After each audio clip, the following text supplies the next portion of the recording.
Welcome back to The Static, my friends. You found your way in the dark to bedtime stories, broadcasting live, or perhaps dead on the Dead Channel station. It's a cursed frequency, one that was supposedly abandoned back in 1995, but some voices just refuse to be silenced. I am your host, November Night. Pull up a chair, lock your doors, and turn the lights down low. Tonight, we are taking a trip into the rusted, frozen heart of Appalachia, to a place where the shadows grew teeth and the skies rained down pure paranoia. There are certain towns in America that feel like they are holding their breath. Point Pleasant, West Virginia, is one of them. Nestled quietly along the freezing waters of the Ohio River, it was a town where everyone knew your name, where the nights were long, and where the surrounding woods held secrets that most folks knew better than to go looking for. A few miles north of the city limits lies the McClintock Wildlife Management Area, though the locals have always just called it the TNT area. During World War II, it was a sprawling, secret facility used to manufacture and store high-grade explosives. By the winter of 1966, the military had long abandoned it, leaving behind a sprawling, eerie wasteland of overgrown fields, dirt roads, and over 100 massive steel-reinforced concrete bunkers they called igloos. The land was heavily polluted, a toxic labyrinth where teenagers would drive late at night to escape the watchful eyes of their parents. It was the perfect place for a ghost story. But what they found waiting for them in the dark was no ghost. It was near midnight on Tuesday, November 15th, 1966. The air was biting cold. Two young married couples, Roger and Linda Scarberry and Steve and Mary Mallett, were cruising through the desolate dirt roads of the TNT area, the heater blasting inside Roger's car to keep the frost off the windshield. The headlights swept across the skeletal, rotting remains of the old North Power Plant. Suddenly, Steve yelled from the passenger seat. Roger slammed on the brakes. Standing in the dirt road, illuminated by the harsh glare of the headlights, was a figure. At first, their minds tried to rationalize it as a man, but it was impossibly massive, easily 7 feet tall. Its body was thick and muscular, covered in a sickly, dirty, grayish-brown skin or fur. It didn't walk. It wobbled toward the old powerhouse on two thick, unnatural legs, as if it couldn't quite keep its balance. Folded tightly against its back were two massive wings, but the detail that burned itself into the minds of those four terrified teenagers, the detail that would haunt Linda Scarberry for the rest of her life, was its eyes. Set deep into the upper torso of the creature were two fiery, glowing red orbs. They were huge, about 2 inches in diameter and set 6 inches apart. They didn't just reflect the car's headlights. They seemed to catch the light and burn with a hypnotic, demonic intensity. Panic erupted inside the car. Linda screamed at Roger to hurry, to get them out of there. Roger stomped on the gas pedal, spinning the tires in the gravel, and tore off toward Route 62. They didn't even slow down for the dangerous curves of the country road. They thought they had left the nightmare behind in the ruins of the TNT area. They were wrong. As they crested a small hill on the dark, empty stretch of Highway 62, the headlights washed over the creature again. It was waiting for them. As the car hurtled toward it, the entity didn't run. It simply spread its massive 10-foot wingspan and launched straight up into the freezing air, rising vertically like a helicopter. Roger floored it. The speedometer climbed to 100 miles an hour, then 105. The car shook violently, the engine screaming in the quiet night. But the creature didn't even struggle to keep up. It glided effortlessly right above their car, coasting just inches above the metal roof, pacing them at over 100 miles an hour without ever flapping its wings. Through the thin steel of the car roof, the terrified couples could hear it.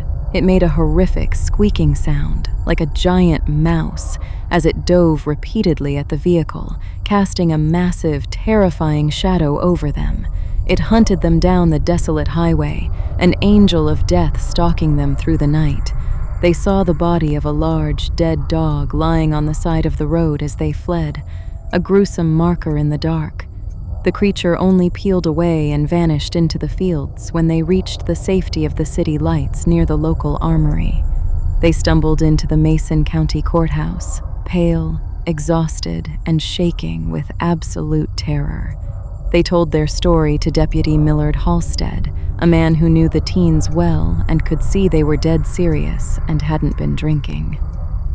Halstead drove back out to the TNT area with them in the pitch black.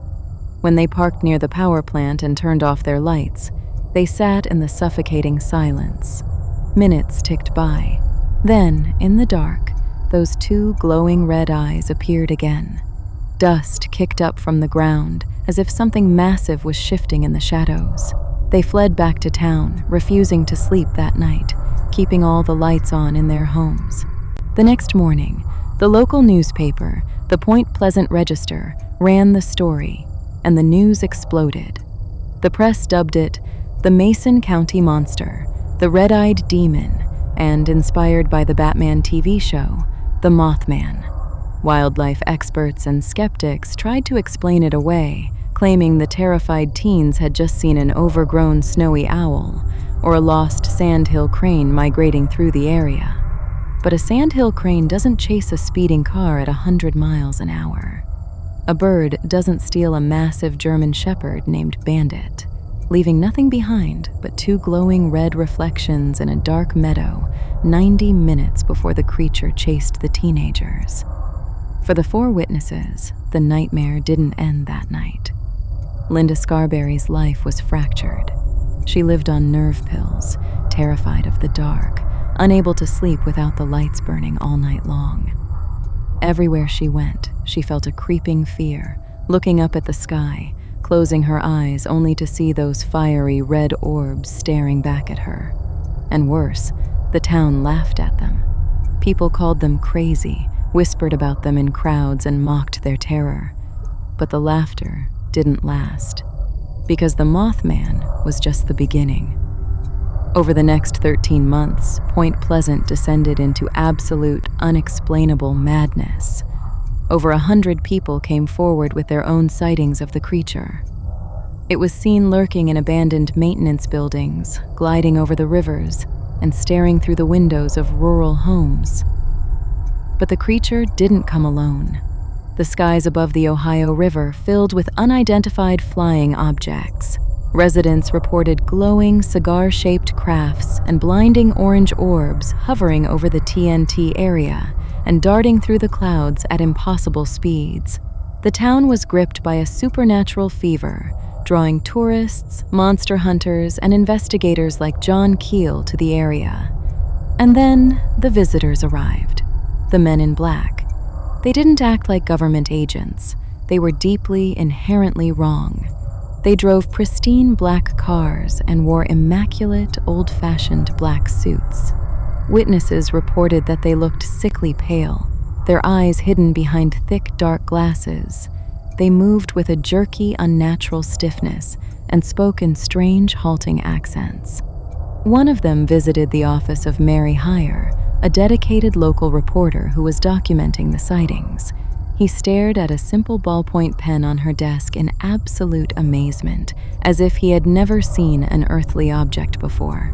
When she offered it to him, he let out a loud, bizarre, cackling laugh and vanished into the cold night. Just miles away, a salesman named Woodrow Derenberger was driving down the highway when a metallic craft forced him to stop.